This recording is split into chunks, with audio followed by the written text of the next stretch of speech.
ஊர்ல பாரு, அங்க பாரு. வினோ அக்கா இல்லக்கா. நல்லா தேடி பாருடி. போ, அங்க போய் பாரு. இந்த பக்கம் வா, நல்லா கைய வச்சு தேடு. வினோ அங்க இருக்க பாரு. அந்த பக்கம் போ. அந்த கார்னர். நல்லா பாரு வினோ. இதுக்கு மேல என்னால தேட முடியாது. ஃபுல்லா தேடிட்டேன். போ. ஷோ, அந்த பக்கம் பாத்தியா? அங்கெல்லாம் ஃபுல்லா தேடிட்டேன். எங்கேயுமே இல்லைன்னு சொல்றேன்ல. ஷோ, சரி மேல வா. வா, பாத்து.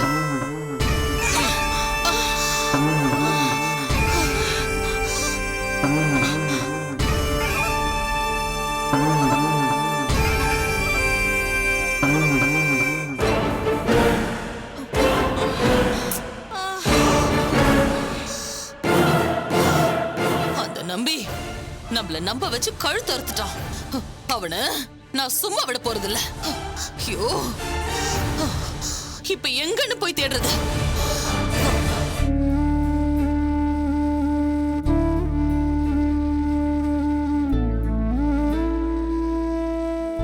அதனால இப்ப ஜெயில இருக்கா. கொலையே நடக்கல, ஆனா அவளை கொலைகாரின்னு பழி போட்டு ஜெயில வச்சிருக்காங்க. ஒரு சாதாரண பொம்பளைக்கு ஜெயில் எவ்வளவு கொடுமையா இருக்கும் தெரியுமா? பாவம் சத்யா இவ்வளவு வருஷம் கழிச்சு இப்பதான் கர்ப்பமா இருக்கு. அதுலயும் வாந்தி மயக்கம்னு மத்தவங்களை விட அதுக்கு மசக்க அதிகமாவே இருக்கு. இந்த நிலையில அது ஜெயில கிடந்து பாவம் எவ்வளவு கஷ்டப்படுதோ. என்னங்க கொடுமை இது? அந்த காயத்ரிங்கிற பொம்பளைக்கு நெஞ்சில கொஞ்சம் கூட ஈர இறக்கமே கிடையாதா? அவர் ராட்சசிங்க, சரியான பித்தலாட்டக்காரி. இப்ப நம்பிய அவதான் இந்த ஊர்ல கொண்டு வந்து ஒளிச்சு வச்சிருக்கா. ஆக்சுவலா அவளோட நேச்சருக்கு இன்னும் நம்பிய கொண்டு இருக்கணும். எதுக்காக இன்னும் அவனை உயிரோட வச்சிருக்கான்னு தெரியல. பிரகாஷே, எலி எதுக்கு ஏரோப்ளேன் ஓடுதுன்னு தெரியாதா? ஏதோ ஒரு காரணத்துக்காகத்தான் நம்பிய உயிரோட விட்டு வச்சிருக்கிறா. அது என்ன காரணமா வேணாலும் இருந்துட்டு போகட்டும். நம்பிய உயிரோட வச்சிருக்கிறது நமக்கு தானே ஆதாயம். ஆமாண்ண, அந்த நம்பிய தேடிதாமா இங்க வந்தோம். நேரா போலீஸ் ஸ்டேஷனுக்கு போனோம். நடந்த எல்லா விஷயத்தையும் சொன்னோம். நம்பவும் மாட்டேன்ட்டாங்க, ஹெல்ப் பண்ணவும் மாட்டேன்னு சொல்லிட்டாங்க. எந்த ஹெல்ப்பும் இல்லாம நம்பிய புடிச்சே ஆகணுங்கிற வைராகியத்தோட காலையில இருந்து தெரு தெருவா அவனை தேடி சுத்திக்கிட்டு இருக்கோம். அப்படி சுத்திட்டு இருக்கும் போதுதாமா உன்னைய சந்திக்க வேண்டியதா போச்சு. என்னன்னு தெரியலண்ணே, எல்லாத்துக்குமே ஒரு காரணம் இருக்கும் போல இருக்கு. எங்கெங்கயோ சுத்தி கடைசியில எப்படியோ நீங்க இங்க வந்து சேர்ந்திருக்கீங்க பாத்தீங்களா? நீங்க இங்கேயே தங்கி அந்த நம்பிய தேடலாம். உங்களுக்கு எதுக்குமா சிரமம்? அண்ணே, நீங்க சிரமம் பாத்திருந்தா நீங்க அந்த திருடனை துரத்தி பிடிச்சு என் நகையை மீட்டுட்டு வந்து இப்படி வீடு தேடி வந்து கொடுத்திருப்பீங்களா? இன்னைக்கு நாங்க இருக்கிற நிலைமைக்கு அந்த நகை போயிருந்தா நாங்க எவ்வளவு சிரமப்பட்டிருப்போம் தெரியுமா? இருக்கிற நகையெல்லாம் போய் இப்ப இது மட்டும்தானே மிச்சம் இருக்கு. என்னை பொறுத்த வரைக்கும் நீங்க கடவுள் மாதிரி. இது உங்க வீடு, நீங்க எத்தனை நாள் வேணாலும் இங்க தங்கலாம். ஏமா நீ இங்க தனியாவா இருக்க? இல்லண்ணே, நானும் என் வீட்டுக்காரரும் இருக்கோம். அவரு இங்க ஒரு கெஸ்ட் ஹவுஸ்ல வேலை பாக்குறாரு. தமிழ்நாட்டுல நீ எந்த ஊருமா? ஆமா, நீ எப்படி இங்க வந்த? ஊரையும் உறவையும் சொல்லி என்னென்ன ஆக போகுது. எனக்கு ஊரு பொள்ளாச்சி பக்கம்ண்ண. சின்ன ஊர்ல இருந்தாலும் எங்க அப்பா ரொம்ப செல்வாக்கானவரு. காசு பணத்துக்கு குறைச்சல் இல்லாத வாழ்க்கை. என்ன பண்றது, விதி எல்லாரையும் வாழ விடுதா என்ன? நல்லா வாழ்ந்த குடும்பம். கேட்கவே கஷ்டமா இருக்குமா? இது வரைக்கும் இந்த வீடு இந்த மாதிரி 10 மடங்கு பெரிய வீட்டுல வாழ்ந்தவங்க நாங்க. வேலைக்கு ஆளு, நேரத்துக்கு சோறுன்னு. என்ன ஒரு வாழ்க்கை. செஞ்ச பாவம் சும்மா விடுமா? கேரளாவுல வந்து சீரழியணும்னு தலைவிதி. ஏமா, உனக்கு இந்த ஊர் ஓரளவுக்கு பரிச்சயம் இருக்குல்ல? இருக்குண்ணே. ஏப்பா, அந்த போட்டோவை காட்டுப்பா பாக்கட்டும்.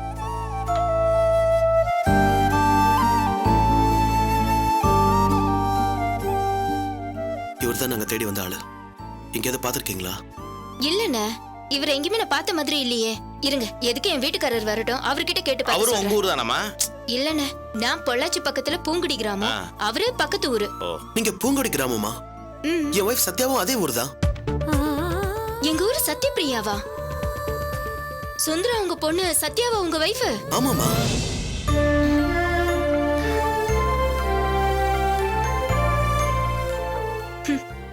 சாமி இருக்குதே, அது நம்மள சும்மாவே விடுறதில்ல. ஏதோ ஒரு காரணத்துக்காக தான் உங்களை இங்க கொண்டு வந்து சேர்த்திருக்குன்னு சொன்னேன் இல்லையா? சரியான காரணத்தோட தான் இங்க கொண்டு வந்து சேர்த்திருக்கு. என்னம்மா சொல்ற? அவளும் நானும் சின்ன வயசுல இருந்து ஒன்னா படிச்சவங்க. என் பேரு சத்யகலா, அவ பேரு சத்யபிரியா. எங்க 2 பேரையுமே சத்யான்னு தான் கூப்பிடுவாங்க. என்ன கார்த்திக்னு ஒருத்தர் பொண்ணு பார்க்க வந்தாரு.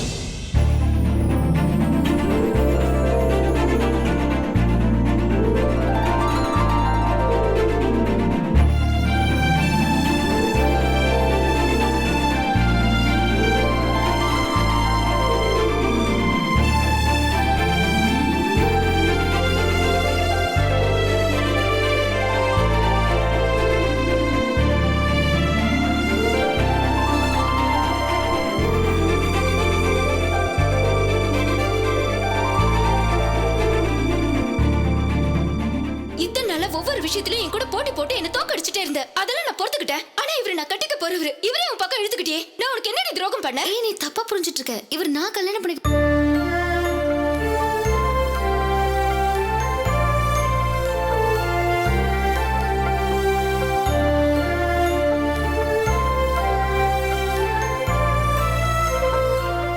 என் பொண்ணுக்கு ஒரு நியாயம் கிடைக்கிற வரைக்கும் இங்க இருந்து யாரும் நகரக்கூடாது. அவ விட்டு எச்சில கையேந்தி வாங்க நான் பிச்சைக்காரியா? இல்ல இவரை விட்டு எனக்கு ஒரு மாப்பிள்ளை கிடைக்காதா?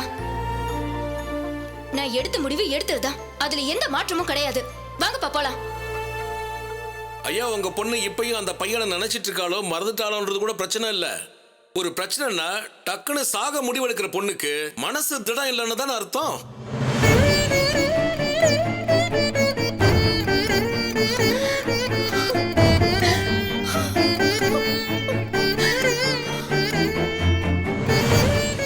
என்னையா இதெல்லாம்? சொத்தை அடமானம் வச்சு முதல் போட்டு வேர்வை சிந்தி செங்கல் அறுத்து நஷ்டத்துக்கு வித்துட்டு வந்திருக்க. அந்த கல் உங்ககிட்ட எப்படி வந்துச்சு? டேய், நீ எங்க போனாலும் கல்ல விற்க முடியாம பண்ணது நான் தான்டா. சொத்தை மட்டும் இல்ல, உன் தலையையே அடகு வச்சாலும் ஒத்த பைசா உனக்கு கொடுக்க கூடாதுன்னு சொல்லி வச்சதும் நான் தான்டா. நீ இப்ப இருக்கிற நிலைமையில யாருக்கிட்ட பணம் கேட்டாலும் ஒரு பைசா கூட உனக்கு கிடைக்காது. நானும் கொடுக்கறதா இல்ல. இனிமே உன் பொண்ணு கல்யாணத்தை எப்படி நடத்துறேன்னு நானும் பாக்குறேன். கேக்குறப்பவே துக்கத்துல அழணும் போல இருக்குல்ல? அழுடா, நல்ல அழு. சுந்தரத்தை அழிச்சிட்டோம். இனிமே அவனால பொண்ணு கல்யாணத்தை நடத்த முடியாதுன்னு கனவுளோட நினைக்காத. என் உயிரை கொடுத்தாவது என் பொண்ணு கல்யாணத்தை ஜாம் ஜாம் நடத்துவேன்.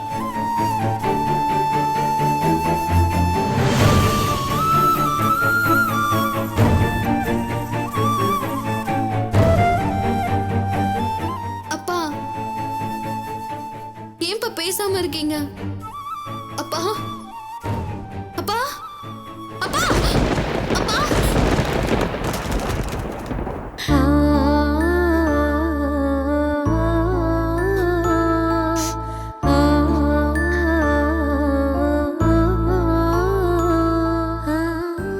அந்த நேரத்துல நமக்கு மூளை எங்க வேலை செய்யுது? அதான் விதி. என்னன்னு சொல்றது? எங்க அப்பா வஞ்சம் வச்சு அந்த குடும்பத்தை கெடுத்துட்டாரு. ஒரு வகையில சத்யாவோட அப்பா சொத்து சுகம் எல்லாத்தையுமே இழந்து கடன்காரனா செத்ததுக்கு எங்க அப்பாவும் ஒரு காரணம். அதுக்கப்புறம் நான் மட்டும் விளங்கிட்டேன்னா என்ன? என் வாழ்க்கையும் இப்படி ஆயிடுச்சு. என்னைக்கு இவரை கல்யாணம் பண்ணி கைப்பிடிச்சேனோ அன்னைக்கு ஆரம்பிச்சது இந்த மனுஷனோட ஊதாரித்தனம். என் வாழ்க்கையை யாரும் கெடுக்கல, அதுவாதான் நாசமா போச்சு. சத்யாவோட அப்பா சாவுக்கு காரணமா இருந்த பாவம் சும்மாவா போகும்? நான் இங்க வந்து சீரழிஞ்சு கடைசியில இந்த நிலைமையில தொட்டுக்கோ தொடச்சுக்கோன்னு வாழ்ந்துட்டு இருக்கேன். என்ன சொல்றதுன்னே தெரியல. எங்கேயோ ஆரம்பிச்ச பந்தம் இப்படி கேரளால வந்து சந்திக்கணும்னு விதி. இது விதியோ அந்த ஆண்டவன் செஞ்ச வேலையோ எல்லாமே நல்லதுக்கு தானே.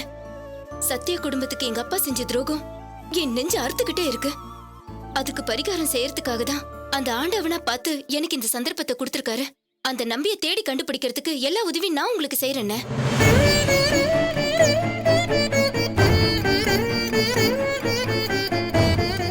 ஏமா, செய் நன்றி மறக்காத ஆளுகளை பார்த்திருக்கேன். செஞ்ச பாவத்தை மறக்காம பரிகாரம் பண்ண துடிக்கிறியே, என்ன பொண்ணுமா நீ? பட்டாதான் அந்த வேதனை தெரியும். என் குடும்பத்து மேல விடுற ஒவ்வொரு அடியும் அந்த துரோகத்துக்காக தான் எனக்கு நல்லாவே தெரியும். சரி, இப்ப எதுக்கு அதெல்லாம் பேசிக்கிட்டு? அண்ணே, என்னை விட என் வீட்டுக்காரருக்கு இந்த ஏரியா நல்லா தெரியும். அவரை வச்சு நிச்சயம் அந்த நம்பியை தேடி கண்டுபிடிச்சிடலாம். கவலைப்படாதீங்க. சரிண்ணே, நீங்க உட்காருங்க. நான் உங்களுக்கு சமைச்சு கொண்டு வரேன். இல்லம்மா உனக்கு எதுக்கு சிரமம்? சாப்பாடு மட்டும் வெளியே சாப்பிட்டுக்கிறோமே. இது என்ன நல்ல கதையா இருக்கே. நீங்க என் சத்யாவோட வீட்டுக்காரரு, அதுவும் எங்க வீட்டுக்கு வந்திருக்கீங்க. உங்களை கவனிச்சு அனுப்பலன்னா சத்யா மேல கோச்சிக்க மாட்டான். நீங்க எதுவும் பேசக்கூடாது. இப்படி உட்காருங்க, நான் வரேன்.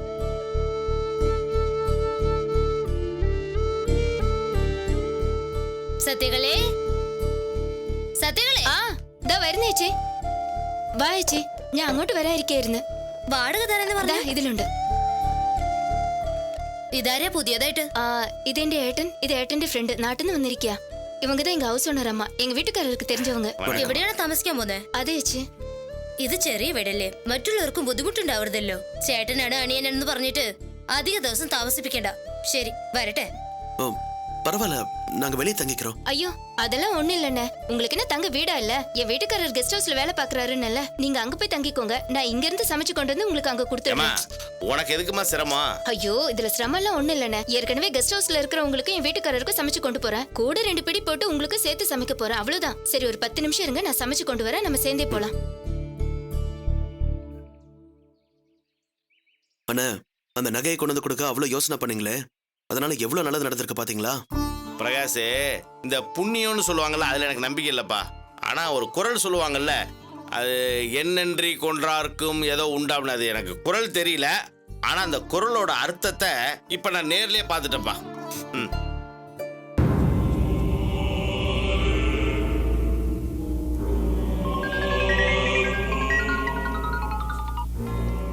சொல்லுங்க மேடம், டாக்குமெண்ட் கிடைச்சிருச்சா? தண்ணில இருந்து நனைஞ்சிருச்சா மேடம்?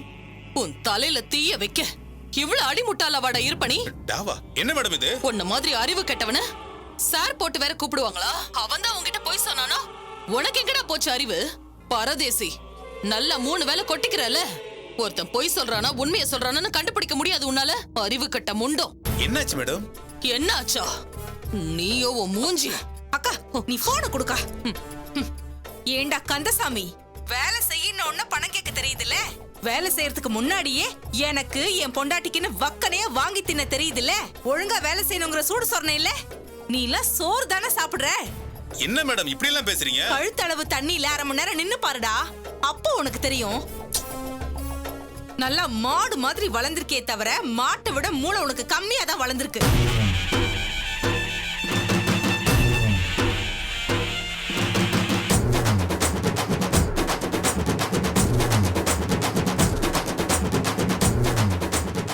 என்னதாச்சு மேடம், 2 பேரும் என்ன பிடிச்சிட்டீங்க?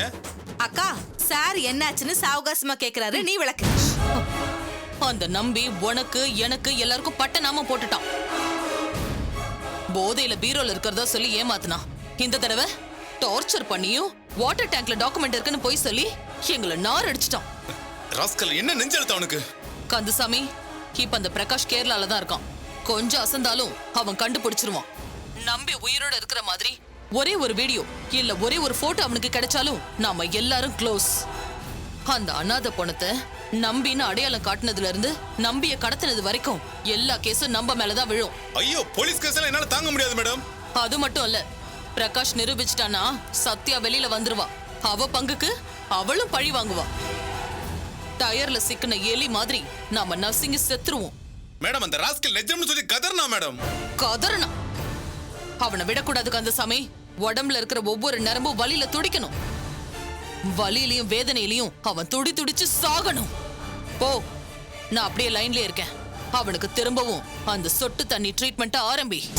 அவன் கதர்னால விடாத, மண்டை வெடிச்சு அவன் சாகட்டும். அப்பதான் அவனுக்கு புத்தி வரும். போய் ஆரம்பி. மேடம், உங்ககிட்டயே நான் அசிங்கப்பட வச்சுட்டேன் மேடம். நான் அவனை சும்மா விட மாட்டேன் மேடம். இப்பவே ட்ரீட்மெண்ட் ஆரம்பிக்கிறேன் மேடம். கேளு. டேய், குடுடா. ராஸ்கல், போய் சொல்றேன். உன்னை சொல்றேன். சொல்றா.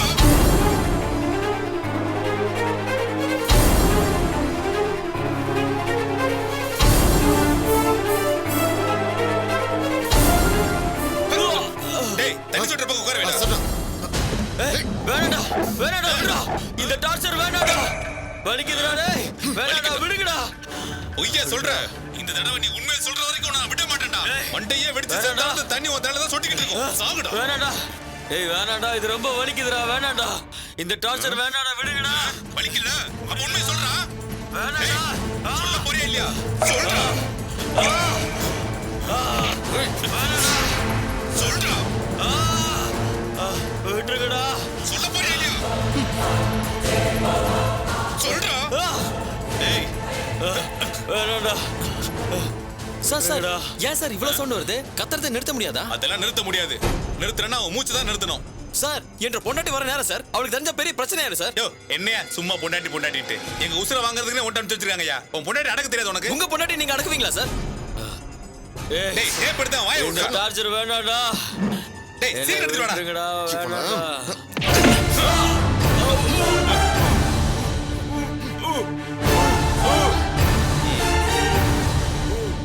டேய், போ. உன் பொண்டாட்டி வந்தா ஏதாவது பேசி சீக்கிரம் அனுப்பிச்சு வச்சுட்டு வா. இருக்க மாட்டான்.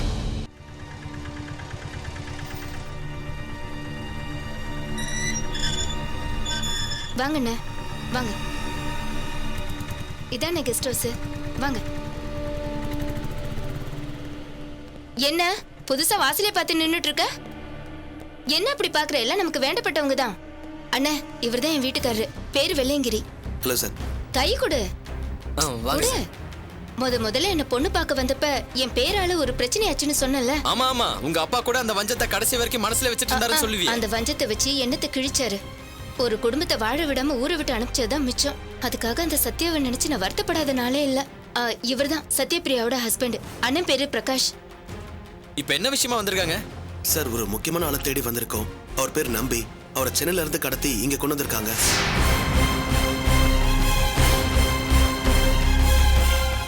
இவர்தான் அந்த நம்பி.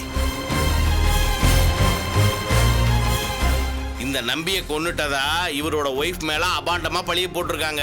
செய்யாத தப்புக்கு அவங்க ஜெயில் தண்டனை அனுபவிச்சுட்டு இருக்காங்க. அவங்க வெளியே வரணும்னா நம்பியை கண்டுபிடிச்சே ஆகணும். அதுக்கு நீங்களும் கொஞ்சம் ஹெல்ப் பண்ணுங்க தம்பி. இவர் உயிரோட இருக்கிறதுக்கு ஒரு எவிடன்ஸ் கிடைச்சா போதும். என் சத்யாவை வெளியே கொண்டு வந்துருவேன். நீ இவங்களுக்கு கண்டிப்பா உதவி பண்ணியே ஆகணும். எங்க அப்பா செஞ்ச தப்புக்கு நான் பிராயச்சித்தை கொஞ்சமாவது பண்ணணும். நல்லா பாத்துக்க. பொண்டாட்டிய வெளியில கொண்டு வரணும்னு இவர் இவ்வளவு தூரம் கஷ்டப்படுறாரு. ஆனா இங்க பொண்டாட்டி நகை மேய்க்க கூட துப்பு இல்ல. டேய், இப்பதானே பணம் வாங்கிட்டு போன நகை மூட்டுறதுக்கு இப்பயே அதை பத்தி பேசுற? இங்க பார், 2 அண்ணனுங்களை இங்க தங்க வேண்டாமா? நீ என்ன எனக்கு பெரிய மாளிகையை கட்டி கொடுத்துருக்க? 2 நாள் அந்த நம்பியை கண்டுபிடிக்கிற வரைக்கும் இவங்க இங்க தான் தங்க போறாங்க. டேய், அறிவு இருக்கா உனக்கு? முதலாளி அம்மாவை கேட்காம இவங்களை எப்படி இங்க தங்க வைக்கிறது? இது பார், இவங்க என்ன வீட்டை அப்படியே தூக்கிட்டு ஓட போறாங்க. அண்ணன் கிட்ட கேட்டுட்டேன், எந்த கெட்ட பழக்கமும் இல்லைன்னு சொல்லிட்டாரு. அவங்க பாட்டுக்கு ஒரு ரூம்ல தங்கிக்கிட்டோம். இல்ல, அதுக்கு இல்லம்மா. இத பாரு, ஏதாவது சொன்னா அப்புறம் என் வாயில நல்லா வந்துரும். அவங்க இங்க தான் தங்குவாங்க. அண்ணா, நீங்க வாங்க அண்ணா.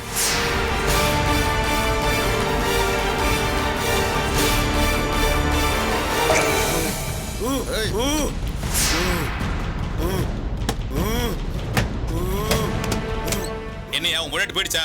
சார், இப்போ வேற மாதிரி ஒரு சிக்கல் வந்திருக்குதுங்க சார். என்ன சொல்ற? சார், என்ன மன்னிச்சிடுங்க சார். என் வைஃபோட ஃப்ரெண்டோட ஹஸ்பண்டும் அவரோட ஃப்ரெண்டும் இங்க தங்க வைக்கிறதுக்காக என் வைஃப் கூட்டிட்டு வந்திருக்கா சார். அறிவு இருக்கா உனக்கு? அவங்க இங்க தங்கி இருந்தாங்கன்னா இவனை எப்படி அடிச்சு வச்சு உண்மையை வர வைக்க முடியும்? சார், அவ பேச்ச மீற முடியல சார். அவங்கள வெளியில போன்னு சொல்ல முடியல சார். நாசமா போச்சு போ.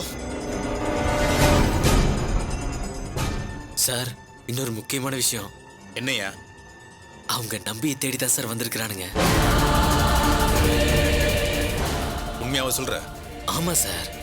அந்த பிரகாஷும் கூட கருப்பா குள்ளமா வெள்ளை வெட்டி போட்டிருக்கிற ஒருத்தனை கூட்டிட்டு வந்திருக்கா சார்.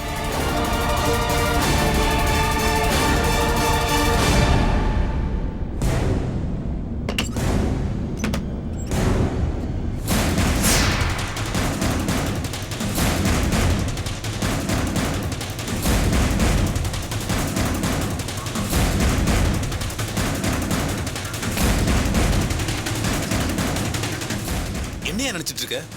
எங்களை மாட்டி விட்டு ஜெயிலுக்கு அனுப்பி வைக்கலான்னு பாக்குறியா? ஏதாவது சொல்லி முதல்ல இங்கிருந்து வெளியே அனுப்பியா? சார், வந்தவங்களை விரட்டினா சந்தேகம் வரும். சந்தேகம் வந்துச்சுன்னா குறைஞ்சு கேள்வி கேட்பாங்க. அப்புறம் நம்பி இருக்கிற விஷயம் தெரிஞ்சு போயிடும் சார். எவனுக்கு தெரியக்கூடாது நம்பி ஒளிச்சு வச்சிருக்கோமோ அவனே எங்க கூட்டு வந்துட்டியா? நீ என்ன பண்ணுவோ ஏது பண்ணுவோ தெரியாது. அவங்க 2 பேரையும் இப்பவே இங்கிருந்து வெளியே அனுப்பி வை. சார், உடனே எல்லாம் அனுப்ப முடியாது சார். அவங்க கிட்ட நைஸா பேசி அனுப்பிச்சு வைக்கிறேன். அது வரைக்கும் நீங்க கொஞ்சம் பொறுங்க. யோ, உன்னெல்லாம் எதுல கட்டி வச்சு உதைக்கிறதுன்னே தெரியல. அவங்க 2 பேரும் சைடே வந்துடக்கூடாது. ஏதாவது பேசி வெளியே அனுப்பு போ.